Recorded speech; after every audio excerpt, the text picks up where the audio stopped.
Assalamualaikum warahmatullahi wabarakatuh. Salam rahayu genjuk sanggaring para tamu kagem putri kang tuhu kinurmatan.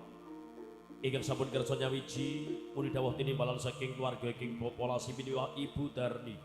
Papan wonten ing tlatah Dusun Tambak Ampel, RT setunggal RW 3, Desa Tambahrejo, Kecamatan Tunjungan, Kabupaten Blora.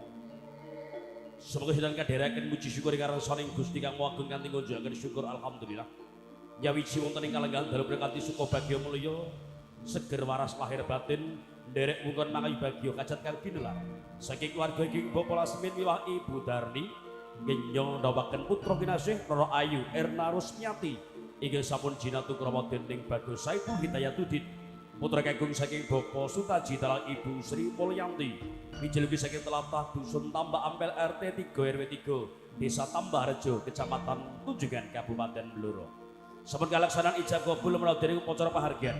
Kanthi pangajap mugi dadi keluarga yang bagya mulya ayem tentrem sakinah mawaddah warahmah mugi enggal-enggal pinaringan momongan amin ya rabbal alamin.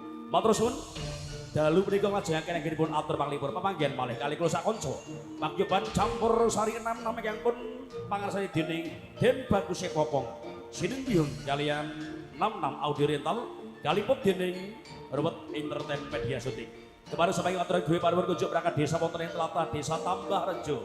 Mligi wonten ing tlatah Dusun Tambak Ampel. Bapak Lurah Lepe Persatyo Pro Perangkat wonten ing dalem saking monitor keamanan Polsek Sokorabel Tunjungan.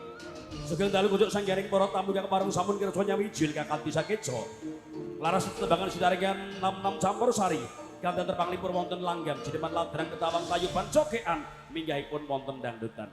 Sampun sabda syoga ing karya Swarwati catur manunggal. Kemarin jengar satu tong aturaken salam pambuka murwakani karya sinaringan 66 campur sari.